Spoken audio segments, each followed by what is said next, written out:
নমস্কার, news today নিয়ে আমরা হাজির হয়েছি। আমি জব্বর আলী, আমার সহপ্রতিনিধি রাজ সাহানি, শ্রমিক লস্কর এবং দীপ্ত বিশ্বাসের সঙ্গে। আপনাদের জানিয়ে দিই, 2011 সালের মে মাসে 34 বছরের বাম শাসনের অপশাসন বলেন বা সুশাসন বলেন, সেই 34 বছরের বাম শাসনকে উৎখাত করে ক্ষমতায় আসে তৃণমূল সরকার। এবং তারপর একবার নয়, দুবার নয়, জনগণের রায়ে তৃতীয়বারের জন্য নির্বাচিত হয়ে তৃণমূল সরকার, যার মুখ্যমন্ত্রী তৃণমূল সুপ্রিমো মমতা ব্যানার্জি। এবং ধীরে ধীরে তৃণমূলের যে ব্যাপ্তি বা প্রসার সেটা বেড়েছে, কিন্তু রাজ্য রাজনীতি থেকে শুরু করে দেশের রাজনীতিতে এই মুহূর্তে চক্রব্যূহের মধ্যে যেন সরকার পড়ে গিয়েছে। এবং শিক্ষক নিয়োগ, তা প্রাথমিক হোক, উচ্চ প্রাথমিক হোক, হাই স্কুল হোক বা হায়ার সেকেন্ডারি হোক, শিক্ষক নিয়োগের বিষয়ে যে রাজনৈতিক চাপানুতোর, তা কিন্তু কোনো মুহূর্তেই সরকারের পিছা ছাড়ছে না। ঠিক যেমনটা আপনাদের জানাই যে আজকে কিন্তু west Bengal board of primary education, Acharya Prafullachandra Bhavan, DK 71 sector 2, Bidhannagar, Kolkata 7,91,000, অর্থাৎ প্রাথমিক শিক্ষা যে সংসদ রয়েছে সেই সংসদের একটি মেমো, যার মেমো নম্বর হচ্ছে 1312 BPE/2022 ডেটেড 30/8/2022, অর্থাৎ আজকের জন্য গুরুত্বপূর্ণ একটি নির্দেশিকা কিন্তু সমস্ত চেয়ারম্যান বা chairperson, all district primary school council বা প্রাইমারি স্কুলের যে কাউন্সিলগুলো রয়েছে এবং তাদের কাছে পাঠানো হয়েছে। অবশ্যই ডিসেন্ডিং ওয়েতে এই নির্দেশিকা কিন্তু সমস্ত বিদ্যালয়ের এসআইদের কাছে আসবে। কি রয়েছে নির্দেশিকা? কোনো মতেই রাজনৈতিক উথাল পাথাল সেটা কিন্তু ছাড়ছে না। শিক্ষক নিয়োগের ক্ষেত্রে যে নির্দেশিকা, সেই নির্দেশিকা কিন্তু একটা গুরুত্বপূর্ণ তথ্য কিন্তু west Bengal board of primary education চেয়ে পাঠিয়েছে। কি বলবেন? बिल्कुल सही जबरदस्त। मैं मेरे दर्शकों को पहले बता दें, इस वक्त हम लोग लेकर आए हैं एक बड़ी खबर, breaking news.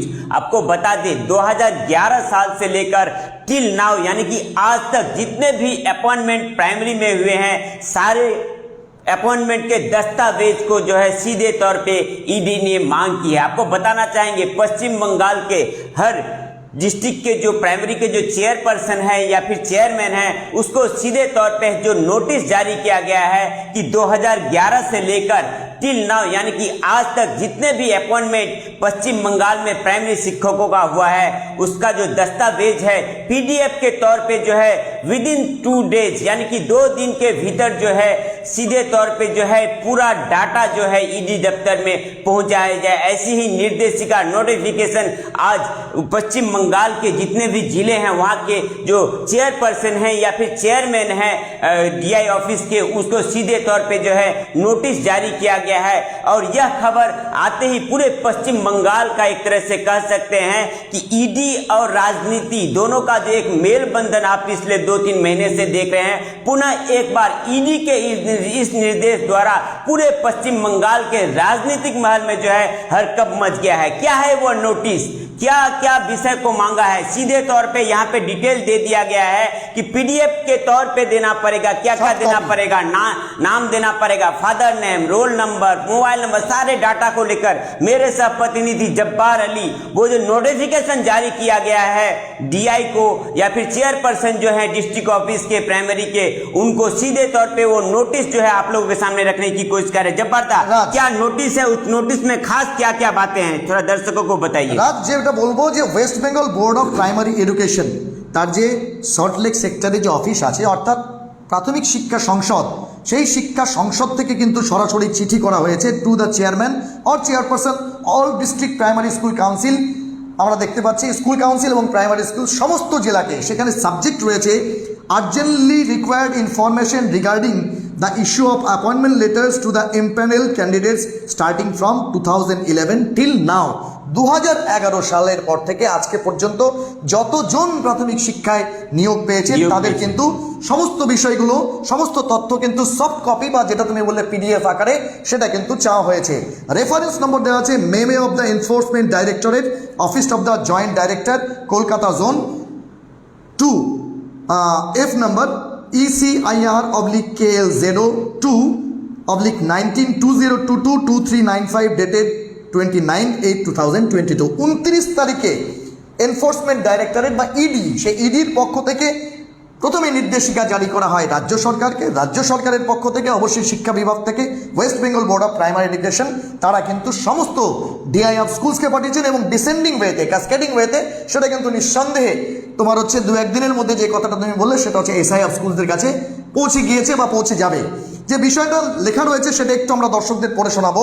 Sir, madam, as you know, the entire process of appointment is under the investigation in terms of relevant court orders by the Enforcement Directorate, Office of the Joint Director, Kolkata Zone 2. Accordingly, the Deputy Director, Enforcement Director requires urgently within 2 days the soft copy in Excel format of the details of the appointees who have been appointed as primary school teachers on and from 2011 from the recruitment process conducted following TET 2012 till now, and the format is given. Format-এ কি কি তথ্য চাওয়া হয়েছে সেটা কিন্তু আমরা আর সব copy চাওয়া হয়েছে জব্বারদা, তার পাশাপাশি সব কপি এক্সেল ফরম্যাটে চাওয়া হয়েছে, তার পাশাপাশি জুডিশিয়াল ম্যাটার রয়েছে, পরিষ্কারভাবে বলা হয়েছে। সেই কারণেই এই যে 2011 সাল থেকে আজকে পর্যন্ত যারা যারা প্রাইমারিতে অ্যাপয়েন্টমেন্ট পেয়েছে তাদের প্রত্যেকের এক্সেল শিটে সফট কপি পাঠানো হবে।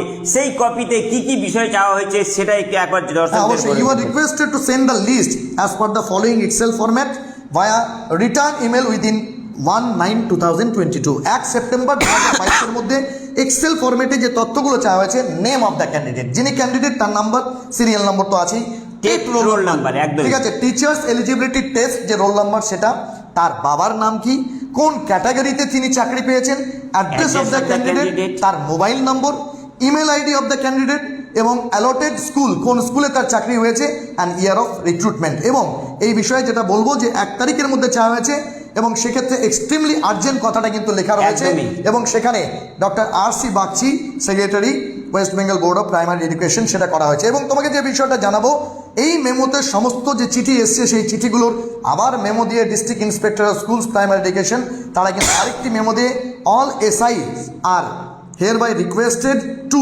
submit the above filled format soft copy within tomorrow positively. Chairman সমস্ত যে রয়েছে পূর্ব মেদিনীপুর থেকে শুরু করে বর্ধমান সমস্ত জেলার চেয়ারম্যানরা কিন্তু দেন অ্যান্ড দেয়ার, যেহেতু 1 তারিখের মধ্যেই দিতে হবে, দেন অ্যান্ড দেয়ার কিন্তু তারা এই সমস্ত জিনিসগুলো চেয়েছেন।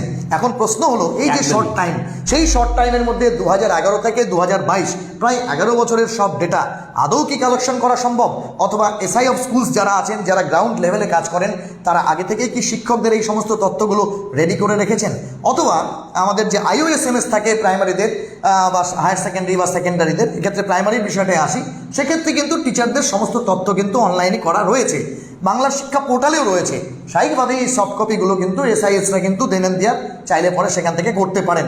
কিন্তু সাম্প্রতিককালে যাদের অ্যাপয়েন্টমেন্ট হয়েছে সেক্ষেত্রে তাদের IOSMS এর যদি নাম না উঠে থাকে তাহলে সেক্ষেত্রে হয়তো তাদের কাছ থেকে চাওয়া হতে পারে। ফলে একদম আর্জেন্ট, এক্সট্রিমলি আর্জেন্ট একটা বিষয়।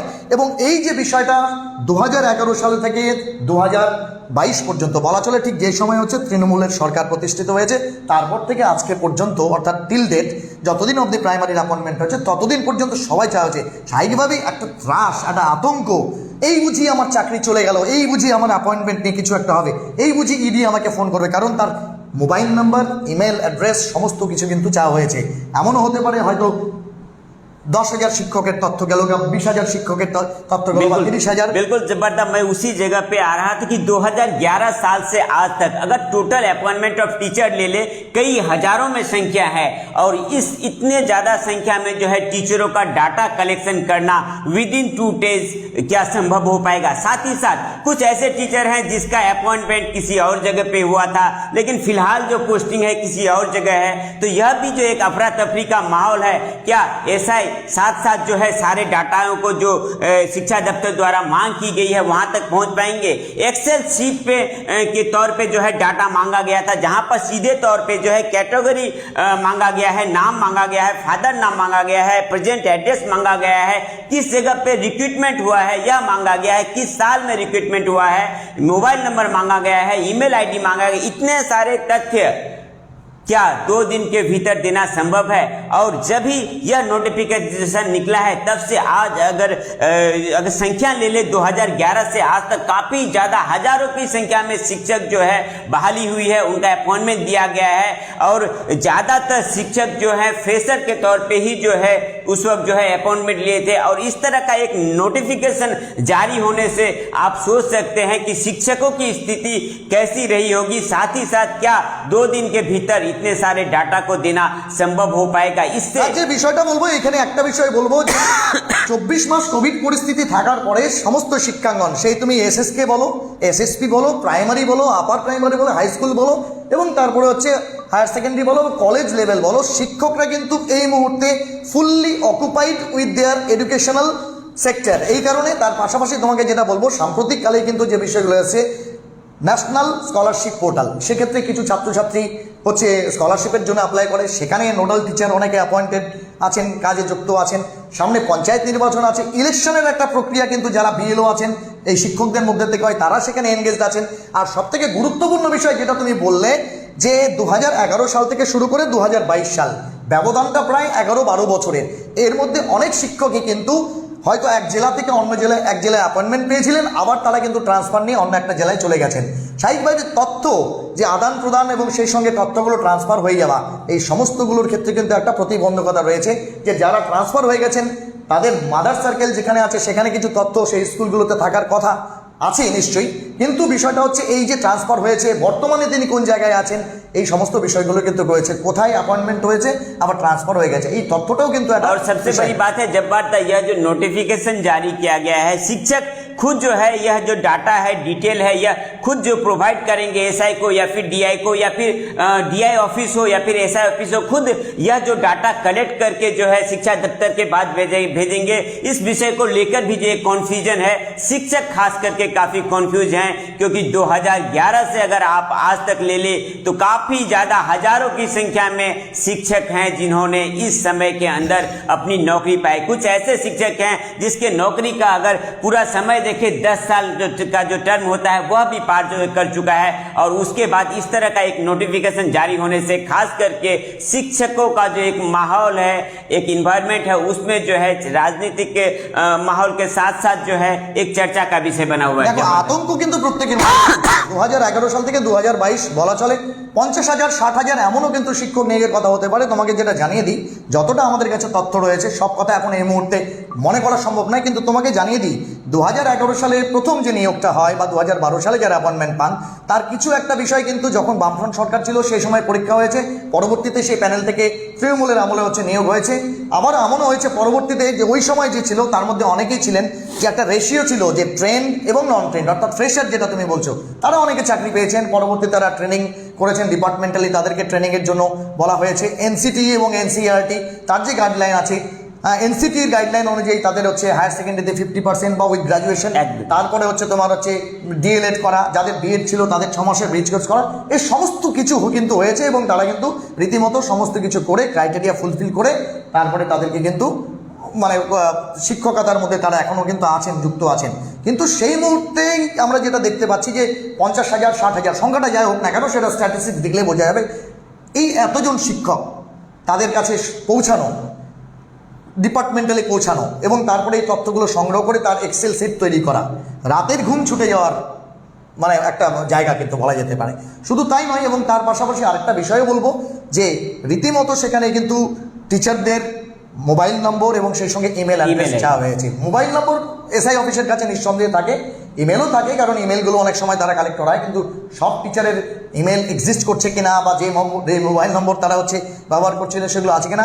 কোভিড পরিস্থিতিতে কিন্তু অনেক বিষয়ই চলে এসছে, যেমন তোমাকে বলে দিই, অনেকে হয়তো 2টো নম্বর ব্যবহার করতো, কিন্তু অর্থনৈতিক পরিস্থিতির কারণে তার একটি নম্বর বন্ধ হয়ে গেছে, ইত্যাদি সমস্ত বিষয়গুলো কিন্তু রয়েছে। স্বাভাবিকভাবে এই যে একটা টানা পড়েন এবং সেই সঙ্গে মানসিক একটা চাপ, এটা কিন্তু শিক্ষক থেকে শুরু করে যারা আধিকারিক আছেন প্রত্যেকের মধ্যে রয়েছে। এবং আজকে নিশ্চয়ই প্রাইম চ্যানেলগুলোতে কিন্তু এটাই চর্চার বিষয় হবে যে ইডি বা এনফোর্সমেন্ট ডাইরেক্টরেটের পক্ষ থেকে কিন্তু বিচারাধীন যে বিষয় নিয়োগ প্রক্রিয়া, সেই নিয়োগ প্রক্রিয়ায় যারা নিয়োগ পেয়েছিলেন 2011 সাল থেকে 2022 সাল পর্যন্ত প্রত্যেকের নথিপত্র বা ডিটেলসটা কিন্তু অন্ততপক্ষে সফট কপি আকারে চাওয়া হয়েছে।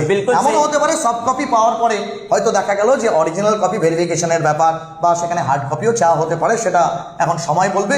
এনফোর্সমেন্ট ডাইরেক্টরেট এবং সেই সঙ্গে মহামান্য কোর্ট যারা এই নিয়োগ প্রক্রিয়ার উপরে হচ্ছে কি বলবো তোমার তদন্ত করছেন, তারা কিন্তু প্রত্যেকেই সেটা বিষয় ভালো জানবেন। কিন্তু এই যে বৃহৎ সংখ্যক টিচারের ডেটা সেটা কালেকশন করা, সেটা হচ্ছে ডিআই অফিসে পাঠানো, ডিআই অফিসের থেকে সেটা হচ্ছে আবার সংশ্লিষ্ট শিক্ষা দপ্তরে পাঠানো, পশ্চিমবঙ্গ প্রাথমিক শিক্ষা পর্ষদ, সেই পর্ষদে পাঠানো, পর্ষদ থেকে ইডির কাছে পাঠানো, এই যে একটা চেন, সেটা কিন্তু 1 সেপ্টেম্বর 2022 অর্থাৎ 1/9/2022 মধ্যেই পাঠাতে হবে। আজকে নোটিফিকেশন জারি হয়েছে 30 তারিখ এবং আগামীকাল 31 তারিখ এবং তারপরে 1 তারিখ থেকে কিন্তু 1 তারিখের মধ্যে এটা পাঠাতে হবে। ভেরি শর্ট টাইম, কি বলবে? बिल्कुल सही जब्बार दा, जैसा कि बार बार अगर पिछले 1 महीने का टर्म ले ले, पश्चिम बंगाल की राजनीति में जो है ईडी किसी तरह से भी किसी स्तर पे भी जो है पीछा नहीं छोड़ना चाह रही है और मेन जो है चर्चा का विषय बनी हुई है। हमारे जो दर्शक अभी अभी जुड़े हैं, फिर से उन लोगों को बता दे कि ईडी द्वारा जो है शिक्षा दफ्तर को जारी किया गया है निर्देश, उसके बाद शिक्षा दफ्तर द्वारा पश्चिम बंगाल के जितने भी डिस्ट्रिक्ट हैं वहां के जो डीआई जिस ऑफिस है, उस ऑफिस के जो चेयरपर्सन या फिर चेयरमैन है, उसको सीधे तौर पे नोटिस जारी की गई है, जिस नोटिस में सीधे तौर पे कहा गया है कि 2011 से लेकर आज तक टिल नाउ, यानी कि आज तक जितने भी अपॉइंटमेंट प्राइमरी शिक्षकों का हुआ है उसका सॉफ्ट कॉपी एक्सेल के तौर पे डिटेल जो है 2 दिनों के अंदर, यानी कि 1 तारीख के अंदर जो है पूरी तरह से सॉफ्ट कॉपी एक्सेल के रूप में भेजा जाए और सीधे तौर पे वहां पे लिखा गया है कि इट इज अर्जेंटली रिक्वायर्ड, यानी कि बहुत जरूरी है। और साथ ही साथ जो है शिक्षकों का जो डाटा मांगा गया है, शिक्षकों का नाम, किस कैटेगरी के हैं वो, फादर का नाम क्या है, मोबाइल नंबर क्या है, ईमेल आईडी क्या है, किस स्कूल में उसका अपॉइंटमेंट हुआ था, किस तारीख को जो है उसका अपॉइंटमेंट हुआ था, सारे तथ्यों को लेकर जो है सॉफ्ट कॉपी मांगा गया है एक्सेल शीट के तौर पे, वो भी 2 दिन के अंदर। अब प्रश्न यह उठता है कि क्या यह 2 दिन के अंदर सारे तथ्य, सारे डाटा पश्चिम बंगाल के विभिन्न जो जिले हैं वहां से शिक्षा दफ्तर तक पहुंचाना संभव हो पाएगा? हमारी भी इस पे नजर बने रहेगी, लेकिन खास करके सबसे बड़ी जो बात है कि 2011 से लेकर आज तक हजारों की संख्या में शिक्षकों का अपॉइंटमेंट हुआ है और उन शिक्षकों के अंदर जो है एक अफरा तफरी का माहौल पैदा हो गया है इस तरह का एक निर्देशिका जारी होने से। हमारी भी नजर रहेगी इस विषय को लेकर और जो भी लेटेस्ट अपडेट आएगा सबसे पहले और सबसे तेज आप लोगों के सामने रखने की कोशिश करेंगे। जब्बारदा, और क्या अपडेट है आपके पास? এই বিষয়টা রয়েছে আর তার পাশাপাশি আমাদের গুরুত্বপূর্ণ কিছু আপডেট আছে যেটা আমরা নাইট আপডেটে দেওয়ার চেষ্টা করি, কিন্তু এই মুহূর্তে যেটা বিগ ব্রেকিং ছিল, নিঃসন্দেহে শিক্ষককুল যারা শিক্ষকতার সঙ্গে যুক্ত, যারা জাতির মেরুদণ্ড বলে পরিচিত, একদম প্রাইমারি লেভেলে যারা শিক্ষকতা করেন তাদের রিক্রুটমেন্ট নিয়ে রীতিমতো রাজ্য রাজনীতি থেকে শুরু করে বলা চলে প্রশাসনিক মহল সব জায়গায় কিন্তু একটা হাসফাস বিষয়। আর যারা এই আপডেটটা শুনলেন তারা যদি এতক্ষণ না জেনে থাকেন তাহলে জেনে গিয়ে কিন্তু এখন তারাও হাসফাস করছেন। কিন্তু যে বিষয়টা আপনাদের বলবো, আমাদের কাছে যে তথ্য রয়েছে বিভিন্ন এসআইএফ স্কুলস, তাদের কাছে আমরা যেটা তথ্য পেয়েছি তাদের সঙ্গে কথা বলে, যে পুরনো যারা টিচার আছেন অর্থাৎ বলা চলে 5 বছর 7 বছর 10 বছর, তাদের তথ্য ইতিমধ্যেই এসআই অফিসের কাছে কিন্তু রয়ে গেছে, তাদের ইমেল আইডি, মোবাইল নাম্বার ইত্যাদি রয়েছে। কিন্তু নতুন যারা রিক্রুটেড হয়েছেন তাদের কিছু তথ্য সেগুলো হয়তো সংগ্রহ করতে হতে পারে, কিন্তু very short time, within a very short period তাদেরকে এই তথ্যগুলো সংগ্রহ করতে হবে। এবং স্বাভাবিকভাবেই আমি আবার আপনাদের যে বিষয়টা বলবো, আতঙ্কিত হওয়ার কিছু নেই, একটা বিচারাধীন বিষয় এবং সেই সঙ্গে তদন্ত যেখানে চলছে, তদন্তে আমাদের সহযোগিতা করা একান্তই দরকার। অবশ্যই সেক্ষেত্রে হচ্ছে জেনুইনলি যারা অ্যাপয়েন্টেড হয়েছেন তাদের ভয়ভীতি নিশ্চয়ই পাওয়ার কিছু নেই। তারা কিন্তু ডকুমেন্টসগুলো অবশ্যই প্রশাসনিক দপ্তরের ক্ষেত্রে নিজেদের যে ইমিডিয়েট এসআই অফিস আছে সেই এসআই অফিসের যদি ওয়ান্টিং থাকে, এক্সপেকটেশনস যেটা আছে সেটাকে ফুলফিল করা, তাদের কাছে তথ্য দেওয়া, কারণ তারা নিঃসন্দেহে সেই ডাটাগুলো পাঠাবেন। কিন্তু কেউ যদি সেই তথ্যগুলো পাঠাতে টালবাহানা করেন সেক্ষেত্রে কিন্তু তারা সন্দেহের মধ্যে পড়ে যাবেন, তাদেরকে নিয়ে কিন্তু সন্দেহ দানা বাঁধবে। আর স্বাভাবিকভাবেই যারাই প্রাথমিকের শিক্ষকতা করছেন 2011 থেকে শুরু করে আজ পর্যন্ত যারা প্রাথমিক শিক্ষাতে হচ্ছে শিক্ষা পর্ষদের অধীনে নিয়োজিত হয়েছেন বিভিন্ন জেলাতে, তারা নিঃসন্দেহে নিজের কাগজপত্রগুলো বা ডিটেলসগুলো যেটা সফট কপি আকারে দরকার সেটা অবশ্যই সংশ্লিষ্ট এসআইদের সহযোগিতা করে হচ্ছে সেই তথ্যগুলো অবশ্যই নিজের স্বার্থে, নিজের তাগিদে, কিন্তু নিজের পেশাগত তাগিদে, নিজের টেনশন থেকে মুক্তি হওয়ার তাগিদে অবশ্যই সেটা দেবেন। কারণ প্রশাসনিক কর্তারা এসআইএফ স্কুলস, ডিআইএফ স্কুলস তারা প্রাথমিক শিক্ষা পর্ষদে পাঠাবেন এবং সেখান থেকে যাদের চাওয়ার কথা সেই ইডি তাদের কাছে তথ্যটা পৌঁছবে। সঠিক তথ্য পৌঁছলেই এবং নির্বিঘ্নে আমরা বলতে পারি ভয় আড়লে তার সূর্য আসে, হারা শশীর হারা হাসি অন্ধকারে ফিরে আসে। আমরা কিন্তু আশার আলো অবশ্যই দেখাতে চাই তাদের জন্য যারা নিঃসন্দেহে অথেন্টিসিটির সঙ্গে এখনও শিক্ষকতার চাকরিতে টিকে আছেন বা জুড়ে আছেন বা শিক্ষকতা করছেন। এভাবেই সমস্ত আপডেটগুলো সবার আগে পেতে জুড়ে থাকতে হবে নিউজ টুডে ইন্ডিয়ায়। এতক্ষণ আমাদের সঙ্গে জুড়ে থাকার জন্য অনেক ধন্যবাদ। আমার সহপ্রতিনিধি শ্রমিক লস্কর এবং দীপ্ত অক্লান্ত পরিশ্রমের মাধ্যমে এই প্রতিবেদনটি আপনাদের সামনে তুলে ধরার চেষ্টা করেছেন। আমার সভাপতি রাজ খানের সঙ্গে আমি জব্বর আলী। আপাতত এই লাইভ থেকে বিদায় নিচ্ছি। দেখা হচ্ছে নেক্সট লাইভে গুরুত্বপূর্ণ কোনো খবর নিয়ে।